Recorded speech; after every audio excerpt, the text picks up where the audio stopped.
Саламатсыздар ма, құрметті көрермендер? Ең соңғы жаңалықтарды алғашқылар қатарында білгіңіз келсе, біздің арнамызға жазылуды және де бір ғана лайк түймесін басуды ұмытпаңыз. Лайк басқан қолдарыңыз Кабатулланың қабырғаларын ұстасын. Көп балалы отбасылар 66,9 миллиард теңгеге жәрдемақы алды.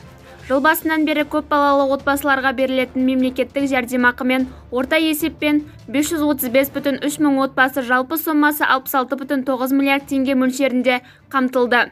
Оның ішінде ақпан айында 538 мың отбасына 33,8 миллиард теңге мөлшерінде жәрдемақы төленді. Бұл мемлекеттік жәрдемақыға 4 және одан да көп бірге тұратын, кәмелетке толмаған, немесе 23 жасқа дейінгі күндізгі бөлімде оқитын студент балалары бар отбасылар табысына қарамастан үміткер бола алады. Төлем мөлшері бала санына қарай есептеліп төленеді.